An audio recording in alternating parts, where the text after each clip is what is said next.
Wedi's modular systems can be customized to create almost any shower configuration. Here, we'll create a custom-sized shower including a built-in bench, suspended bench, curb, wheelchair ramp, and a soap niche. There must be at least a 5-inch diameter hole surrounding the 2-inch drain pipe to accommodate the Wedi drain system. You'll need the 2-inch drain pipe extended above the subfloor. Here, we're showing you how you can then cut down the 2-inch pipe to 1/8 inch above the subfloor.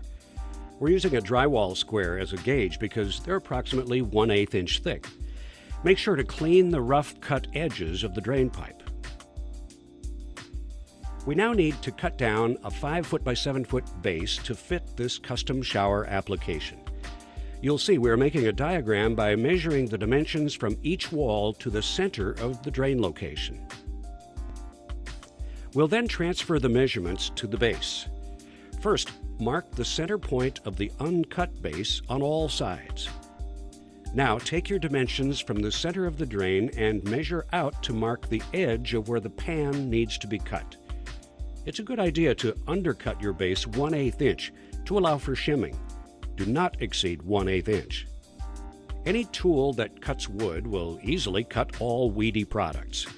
Here we're using a skill saw that has an adjustable guide for ease. This base required us cutting all 4 sides. As you see, this is a quick and easy process. Once the base is cut, you'll need to recut the 1/2 by 1/2 inch notch on all the perimeters. Do not skip this step or the system will not work. Readjust your saw blade depth to 1/2 inch deep and cut the top of all the straight base perimeters 1/2 inch inset from the base edges. You'll now roll the saw on its edge and use the guide to make the horizontal notch 1/2 inch down from the top surface. You can also make the cuts with a straight edge and razor knife if you don't have power tools. Assembling the drain body on the base will first require applying Wedi sealant to the lip on the drain hub on the top of the shower base, as demonstrated. Unscrew the outer and inner parts of the assembled drain. Insert the main portion of the drain body onto the top side of the base. Now turn the base over. Fit the rubber washer to the underside of the drain hub next to the fiber washer, and now you need to screw the large threaded nut to the bottom of the hub.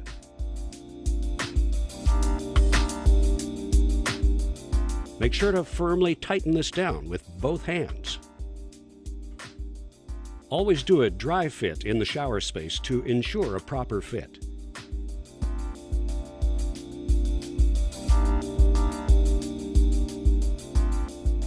Mix up your modified thinset to the same consistency as you would for setting tile.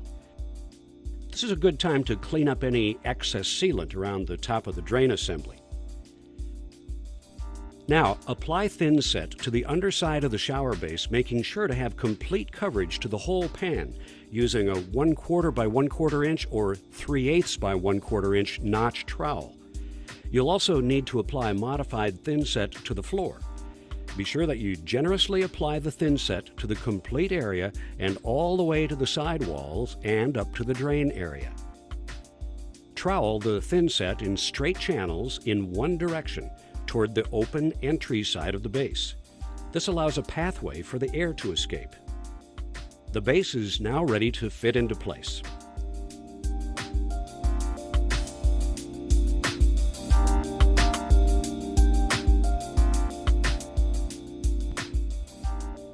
Compress the base into place by stomping on it.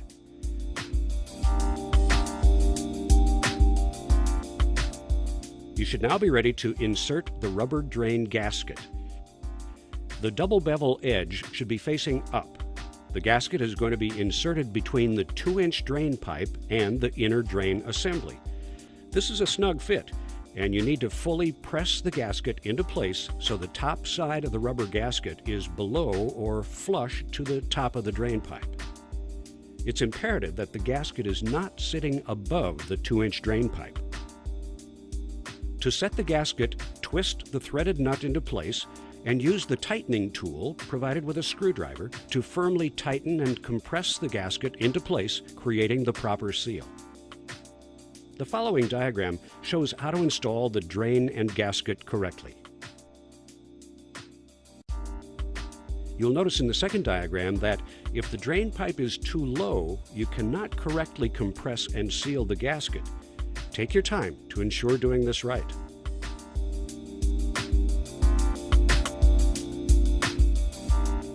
Wedi wallboards are light and easy to work with.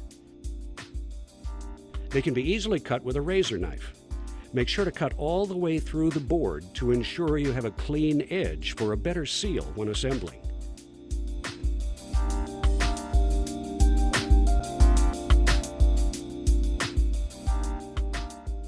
All vertical seams between the wallboard should be centered on a stud.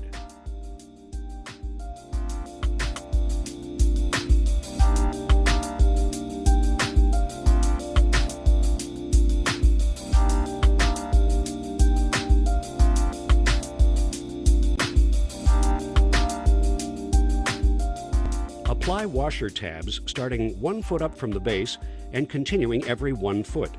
You'll drive the screw into place far enough that you'll be compressing the board a bit, so the washer tab is slightly indented from the surface of the wallboard. Apply a continuous 1/2 inch bead of Wedi sealant to all edges before placing the next sheet and continue to screw the fasteners into place. Once your wallboards are installed, it's a good idea to trowel back the sealant from seams. The sealant starts to cure in about 30 to 60 minutes, depending on temperature. Continue the process of filling the base channel and install the wallboards. Place the washers over the seam between the boards to encourage a flush transition while using fewer fasteners. Always remember that the most crucial step with installing the Wedi shower system is to always apply sealant generously to the joints before joining the parts. Surface-applied joints will not work. Holes can easily be cut with a razor knife or hole saw drill bits to accommodate plumbing fixtures.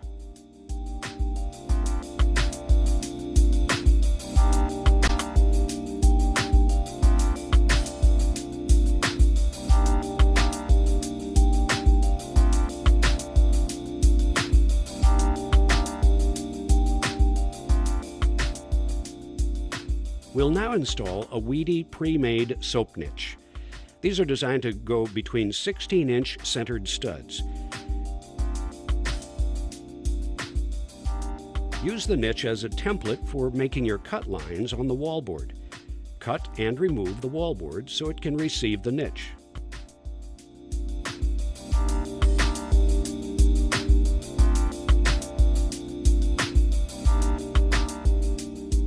Apply sealant to all 4 sides of the wallboard prior to inserting the niche into place.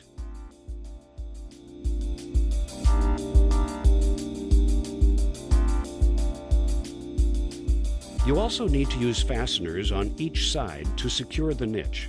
Apply sealant to the surface joint and trowel flat.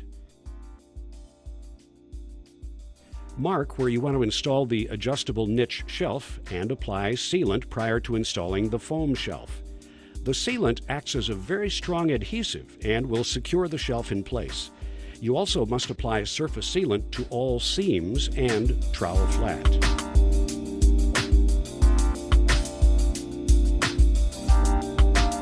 Here, we're going to install a suspended corner bench by first marking the location. This bench is pre-constructed out of 2 layers of 2-inch wallboard and is faced with a layer of wallboard on the front edge. You'll want to generously apply sealant to the bench edge on the 2 sides being glued against the walls. Firmly press the bench into place. By applying more pressure, you're increasing the adhesion to hold the bench into place.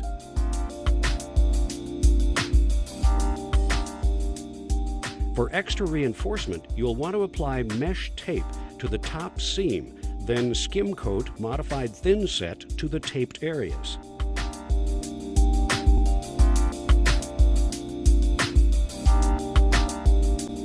Another layer of mesh tape is applied between the underside of the seat and the wall. You'll also want to apply more sealant to all inside corners of the complete shower system and trowel flat. This will act as a surface flashing in addition to the depth of seal between all parts. Use all excess sealant to cover all fasteners or apply with your sealant gun. Make sure all fasteners are completely covered, including the complete washer tab, so no metal is exposed. Constructing a custom built-in bench is easy using the Wedi 2-inch building panel. Using a skill saw or handsaw, cut 45-degree angles to the appropriate length. Here we've cut the 2-inch board to 18 inches tall for our desired bench height. Now we're using scraps also cut to 18 inches tall and gluing them into the back corner as a ledge support for the bench top we'll be installing. Apply sealant generously to the full edges at the jambs and sill. Now, fully compress the front panel into place firmly to gain good adhesion and seal.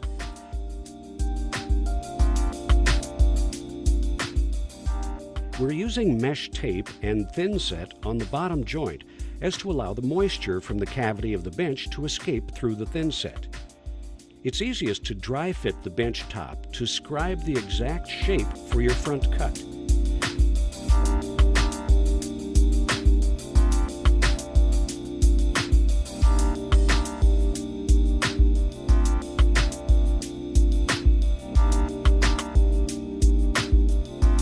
Now glue the top into place, and when it's in position, press the front edge down to create the appropriate top slope for water runoff. In essence, you're using the sealant as a wet shim to create the needed slope.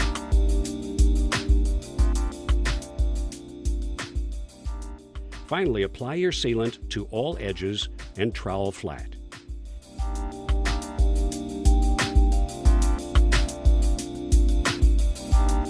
Now, you're ready to cut the full foam curb to fit. In this case, we're going to make a 90-degree return to the outside of the pan to accommodate the Wedi wheelchair ramp we're using at the entry.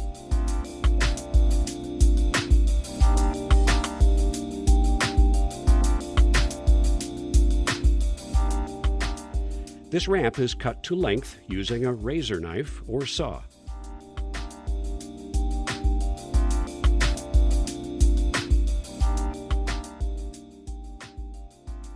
We'll need to cut back the Wedi foam curb return to properly nest the ramp. You always want a horizontal sealant joint between the curb and pan and curb to ramp. Do a dry fit to ensure a proper fit.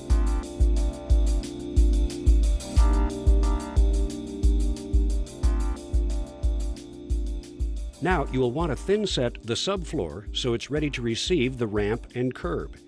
You'll also want to apply thinset to the underside of the curb parts and the ramp prior to installing.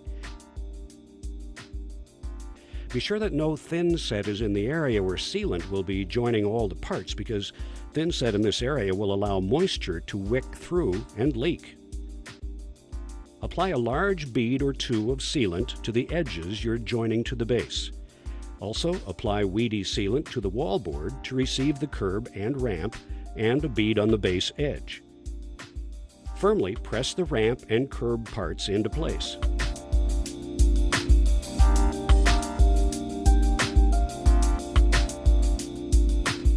Apply more sealant to the 45-degree cut edge of the curb and install the last curb part.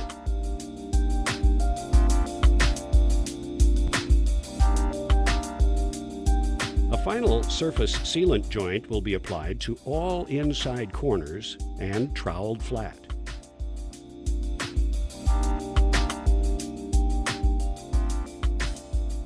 As you can see, Wedi is highly customizable, and once you learn how to use all the many Wedi products, you'll be able to create highly custom showers that are 100% watertight. In just a few hours, you're ready for tiling.